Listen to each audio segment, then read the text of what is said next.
Transfusi darah, orang yang butuh darah itu yang dibutuhkan adalah sel-sel darahnya.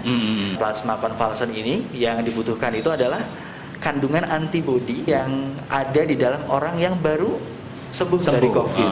Bedanya kalau untuk plasma konvalesen itu diberikan kepada orang yang memang sedang sakit. Jadi paguyuban ini seperti marketplace sebetulnya, mempertemukan antara mereka yang memang bisa memberikan donor plasma dan mereka yang memang membutuhkan donor plasma.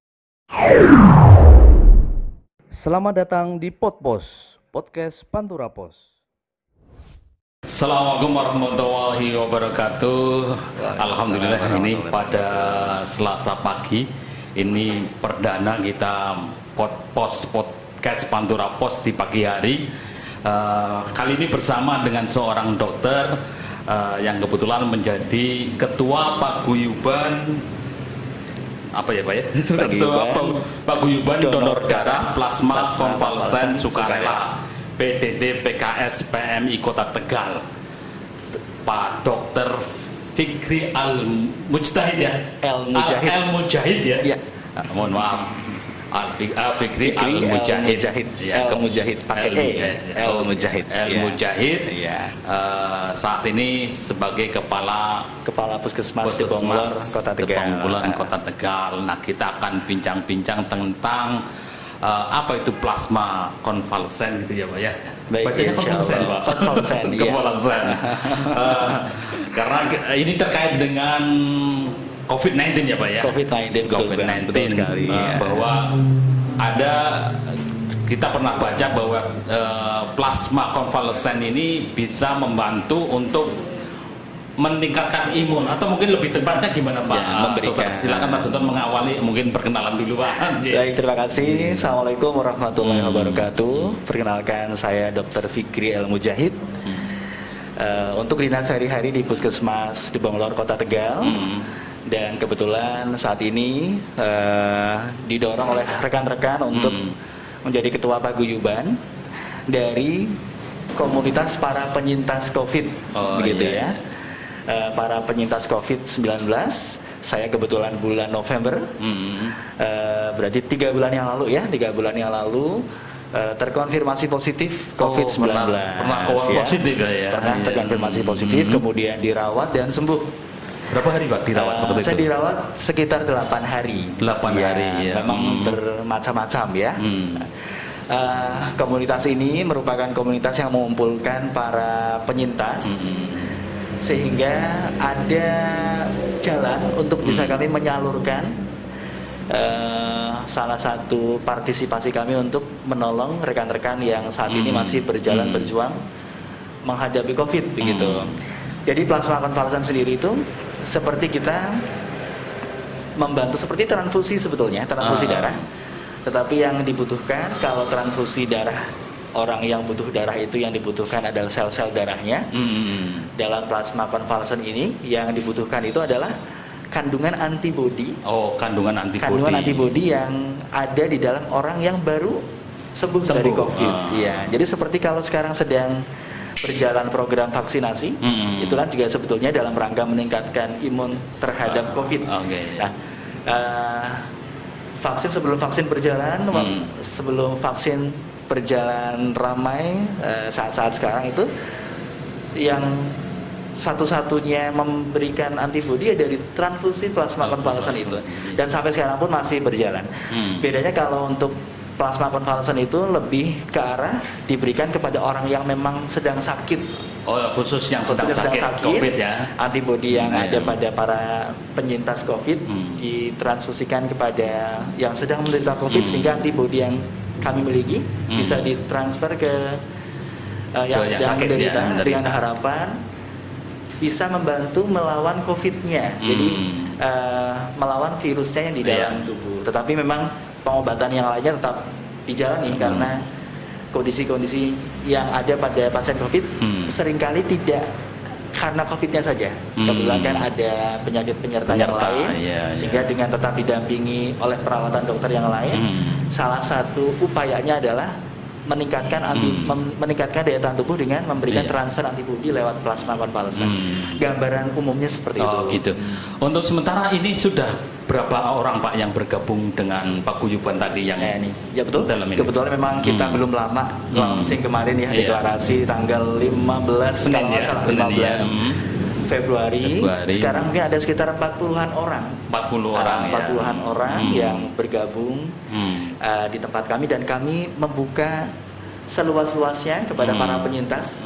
Kalau sebelum-sebelumnya belum ada gambaran ingin bergabung ke komunitas mana, saat ini kami siap menerima teman-teman, rekan-rekan yang baru saja sembuh. Jangan ragu-ragu untuk bergabung bersama kami, karena kalau dulu itu orang ingin mengakses donor plasma itu bingung, dia mau kemana. Seringkali meminta informasinya itu acak. Jadi kita sering dapat share-sharean kebutuhan plasma, itu kan acak aja, sebar kemana-mana tanpa tahu sebetulnya yang kita share itu orang yang pernah COVID atau bukan, gitu ya. Dan orang yang pernah COVID pun mau menyalurkan juga bingung ke siapa, kemana gitu ya. Jadi paguyuban ini seperti marketplace sebetulnya, mempertemukan antara mereka yang memang bisa memberikan donor plasma dan mereka yang memang membutuhkan donor plasma, ya. Dan semacam ada verifikasi berarti kan, betul, ini memang dari plasma konvalesen yang memang orang habis sakit yang sudah sembuh. Lalu sekali. Ini pasien yang memang butuh, gitu ya. Betul. Untuk sementara ini kemana, ke PMI ya Pak? Atau ya, kemana? Ya, kalau untuk secara mudah ke PMI bisa. Nanti dari PMI akan menghubungi kami.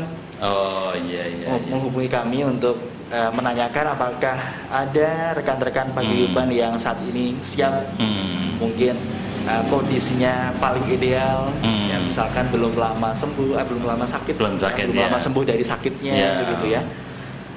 Karena memang makin lama fase dari sembuh, karena optimalnya itu memang biasanya di 3 bulan awal. Kalau misalkan ada pasien baru sembuh dari COVID masih dalam rentang 3 bulan, biasanya antibodinya masih tinggi-tingginya. Jadi kalau misalkan kita mendonorkan pada rentang tersebut, insya Allah pengaruhnya cukup bermakna untuk membantu melawan kondisi COVID pada orang tersebut, orang yang sakit. Kalau saya dengar-dengar memang ini paguyuban, saya malah baru mendengar di Tegal ini memang secara nasional belum menjadi gerakan bersama atau gimana ini? Kalau untuk paguyuban, informasi kami dari pengurus PMI Kota memang sepertinya pertama di Indonesia. Di Tegal ini ada paguyuban ini ya. Ada paguyuban yang khusus untuk plasma konvalesen. Sebetulnya untuk paguyuban donor darah sukarela itu ada yang secara umum. Kalau gerakan plasma konvalesen sendiri itu sudah digaungkan oleh Bapak Presiden, oleh Pak Gubernur. Tapi yang berupa paguyuban, itu yang resmi level kota, itu baru di tempat kami. Mungkin ada komunitas kecil-kecil aja, tapi kalau yang dihimpun dalam jumlah yang cukup besar dan kita berkoordinasi dengan rumah sakit, dengan PMI Kota, mungkin baru paguyuban kami begitu. Kalau sudah plasma itu kemungkinan sembuhnya menurut Bapak itu berapa? Persentase saya tidak memiliki angka, karena memang lagi-lagi tingkat fatalitas dari COVID itu tidak semata-mata dari tingginya angka COVID, titer COVID-nya, tapi memang ada komorbid yang menyertainya. Tapi cukup bermakna untuk melawan kandungan COVID yang ada di dalam tubuh. Begitu. Untuk angkanya memang kami belum. Kayak efek samping ada nggak untuk plasma begitu didonorkan, ada efek? Kalau yang khusus plasma sih tidak ada. Tidak ada ya. Tapi kalau untuk efek sesaat dari transfusi seperti efek transfusi pada umumnya, misalkan ketika kita dimasukkan transfusi kan ada yang merespon awal dengan sedikit menggigil, demam sesaat, mungkin ke arah respon dari transfusi secara umum. Tetapi bahwa ini transfusi plasma konvalesen ada efek khusus, itu sebenarnya tidak ada. Ya. Resiko-resiko yang menyertai juga tidak cukup bermakna. Ya. Kalaupun ada resiko tertular penyakit, transfusi itu kan memberikan darah dari orang ke orang. Ada yang menyampaikan kekhawatiran tertular penyakit dari orang yang memberikan transfusi, sebetulnya juga bisa diantisipasi dengan screening yang dilakukan oleh unit transfusi darah. Biasanya memang semua pemberian transfusi pasti sudah ada screening dari kantong darahnya apakah ada penyakit tertentu. Jadi kekhawatiran itu juga sebetulnya tidak perlu terlalu dikhawatirkan mengenai kekhawatiran akan tertular penyakit. Justru yang dimasukkan itu antibodinya. Ya, jadi antibodinya yang diharapkan bisa meningkatkan daya tahan tubuh dari orang yang sedang sakit, terutama yang level sedang menuju berat itu. Menurut keterangan yang ada sampai saat ini itu bermakna untuk pasien yang sedang menjalani COVID di level yang cukup berat, begitu. Ini khusus untuk orang sakit, orang sehat nggak perlu ya berarti ya? Belum perlu ya. Orang sehat kalau orang sehat cukup vaksin aja. Vaksin ya, cukup kalau pencegahan ya. Terus ini dalam begitu dibentuk permintaan sudah mulai ada atau memang sebelumnya sudah ada permintaan tentang plasma konvalesen? Kalau permintaan saya kira sudah sebelum paguyuban ada, sudah ada permintaan. Bahkan adanya paguyuban ini juga untuk menjawab kebutuhan tersebut. Permintaan banyak, tetapi masih kebingungan akan kemana, gitu ya. Kemudian para penyintas makin banyak, tetapi juga kebingungan akan menyalurkan kemana, sehingga paguyuban ini dibentuk begitu. Ini kayak bentuk ibadah sebenarnya. Ini salah satu amal yang bisa diberikan oleh kami yang tadinya itu pada titik terendah. Jadi branding yang sedang kita bangun itu from zero to hero. Jadi orang yang penyintas COVID apalagi di awal-awal. Kalau sekarang sudah mulai terbiasa orang mendengar COVID. Tapi COVID di awal-awal itu perjuangannya luar biasa. Tidak sekedar berjuang melawan sakitnya, tetapi juga berjuang melawan stigma masyarakat. Sempat kita dengar yang ditolak masuk lingkungannya ditolak, ada yang meninggal sampai ditolak pemakaman. Itu karena stigmanya buruk sekali awal-awal. Sekarang ini sudah mulai terbiasa. Saya menyatakan kalau saat-saat sekarang ya, saya menyatakan bahwa saya COVID sekarang sudah mungkin tidak seberat dulu itu disembunyikan, nggak berani orang cerita COVID ya. Gitu. Nah, setelah zero, kemudian fase-fase perjuangan mereka sudah terlewati. Nah, giliran mereka menjadi hero menjadi pahlawan ya. Darah-darah mereka yang tadinya dianggap jijik oleh masyarakat ya, justru saat COVID makin banyak sekarang yang dulu membuli para penderita COVID, gitu ya. Sekarang justru membutuhkan darah para penyintas. Jadi ini juga menjadi pesan untuk masyarakat, sudah tidak perlu memberikan stigma negatif ya. Orang yang dulu masyarakat bully bisa menjadi pahlawan bagi mereka. Bahkan mereka yang tadinya membuli itu bisa menjadi membutuhkan darah-darah mereka. Begitu. Ya. Oke Pak, ini ada respon dari netizen ya. Kita respon dulu, ada yang komentar.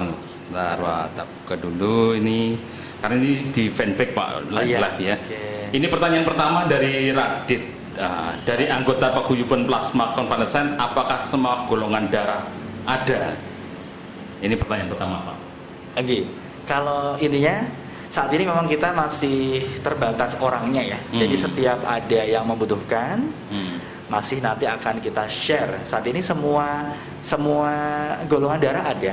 Cuma nanti setelah sudah terdata yang memiliki golongan darah yang sesuai, masih akan dilakukan screening saat akan pengambilan darah. Jadi kalau misalkan screeningnya lolos, maka baru akan diambil darahnya. Jadi memang ini saat ini kita bentuknya paguyuban dari orang per orang. Jadi bukan kita sudah melakukan pengumpulan darah dari kami sudah mengumpulkan darah dimasukkan ke bank darah. Memang bukan begitu. Gitu ya. Jadi orang-orangnya, datanya mudah diakses sehingga saat membutuhkan orang yang memiliki golongan darah yang sesuai langsung kita kontak, langsung dilakukan screening. Mungkin tidak semuanya lolos karena biasanya ada yang dinilai ideal atau tidak idealnya. Misalkan ternyata saat screening yang golongan darah tersebut sudah tersedia sekian, ada yang sedang sakit misalkan, itu ditunda masih belum bisa lolos.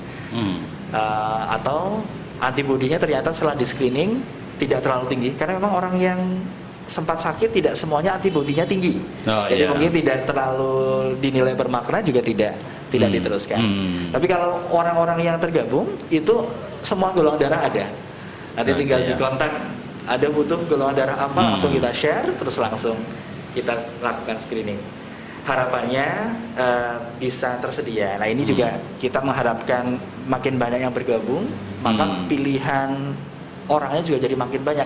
Mungkin saat ini masih terbatas, masih di kisaran puluhan orang ya, sehingga mungkin hanya ada berapa yang golongan darah tersebut, ternyata yang lolos hanya dari 5 misalkan, yang lolos hanya 1, hanya 2. Tapi kalau misalkan nanti yang sudah bergabung cukup banyak, sampai misalkan ketika ada yang membutuhkan ada 10 orang, mungkin yang lolos bisa lebih banyak.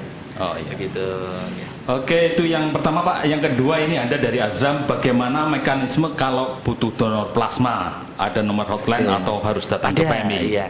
Untuk nomor hotline bisa dicatat ya. Oke, ini saya buka sebentar. Ini juga di WA ya, jadi bisa. Ini nomor kontak kami. Bisa dicatat nomor WA kami 08 sebentar.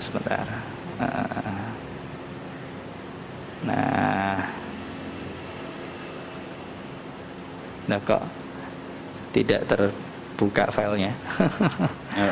Nah ini ada sebentar. Jadi nomor WA kami 0821 3722 2369.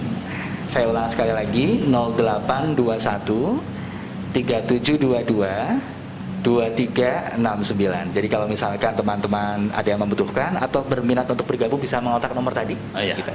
Kalau itu grup Pak? Itu bukan ya? Itu nomor ya? Nomor hotline. Iya, nomor hotline. Kalau grup nanti ada sendiri. Nanti kalau misalkan sudah berminat, itu setelah bergabung nanti kita masukkan ke grup para penyintas. Begitu. Kalau memang bingung mengontak, ingin mantep, mau langsung datang ke PMI juga difasilitasi. Nanti PMI akan menghubungkan kepada kami untuk mencari yang membutuhkan, yang dibutuhkan, golongan darah tertentu, begitu. Oke. Itu para pemirsa udah dicatat ya. Waktunya singkat, kita cukup 30 menit ada ini. Mudah-mudahan informasi ini sangat bermanfaat buat para pemirsa. Tapi yang kita harapkan semua bebas dari COVID-19. Iya, ini kita tidak berharap menjadi salah satu penyintas. Harapan kami sehat semua ya. Walaupun berbagai macam penanganan sudah tersedia, ada plasma konvalesen, kemudian vaksin sekarang pun sudah mulai berjalan. Ini vaksin sudah masuk di Kota Tegal, itu sudah tahap kedua. Jadi tahap pertama kemarin adalah nakes, ini tahap pertama nakes. Ini tahap kedua itu sudah masuk ke pejabat pelayanan publik. Jadi yang para aparat yang melayani publik sekarang sudah mulai divaksin juga. Walaupun sudah ada itu, tetap jangan lupakan untuk 3M ya Pak ya? 3M, sekarang malah 5M ya. 5M ya? 5M itu saya malah kadang lupa yang paling kita hafal 3M ya. Memakai masker, mencuci tangan pakai sabun ya, kemudian menjaga jarak, ada lagi menghindari kerumunan, mengurangi mobilitas. Mengurangi mobilitas. Di 5M sekarang. Sekarang ada namanya keterbatasan mikro juga ya. Yang sekarang PPKM mikro. Mikro ya. Mikro. Oke pemirsa, cukup sekian. Masih ada pertanyaan? Masih ada pertanyaan. Oke, silakan. Dari Triana, ceritanya seperti apa darah plasma bisa menyembuhkan COVID? Itu tadi ya, saya ulang sedikit bahwa orang yang pernah terinfeksi COVID itu, maka tubuh itu melakukan perekaman, memiliki memori terhadap penyakit yang masuk tersebut, kemudian menimbulkan pertahanan tubuh yang kita kenal dengan antibodi. Awalnya dari situ, sehingga darah yang orang yang pernah sakit itu memiliki kandungan antibodi, pertahanan tubuh terhadap terhadap penyakit tersebut. Ya. Nah, biasanya kan pertahanan tubuh terhadap diri sendiri, sehingga orang yang pernah sakit dalam rentang 3 bulan sampai 6 bulan insya Allah lebih kebal terhadap penyakit itu. Harapannya kekebalan itu bisa ditularkan ke yang lain dengan transfusi. Jadi konsepnya itu, kenapa bisa menyembuhkan? Sebenarnya lebih ke arah meningkatkan imun terhadap penyakit tersebut secara spesifik. Ya, sebenarnya kalau pribadinya sendiri punya kemampuan imunitas yang tinggi juga bagus juga ya. Bagus juga ya. Kalau itu kan untuk yang pernah sakit. Jadi kalau misalnya kalau yang imunitas secara umum itu juga tetap dijaga ya, tetap menjaga kesehatan. Kalau yang dimaksud antibodi ini adalah daya tahan tubuh secara spesifik terhadap virus tersebut. Iya. Ya. Jadi kalau yang pernah sakit ada jadi pertahanan seperti tubuh ke punya virus tersebut. seperti istilahnya punya Kopassus tersendiri yang sudah ya. sakit itu udah punya pasukan sendiri untuk melawan COVID. Itu gampang Betul. gitu ya. Terima kasih Pak Dokter. Sama-sama Pak Abdul. Mohon maaf dalam menyampaikan acara ini Pak. Mudah-mudahan bermanfaat dan insyaallah. Terima kasih. Sama-sama. Akhir kalam. Assalamualaikum warahmatullahi wabarakatuh. Waalaikumsalam warahmatullahi wabarakatuh.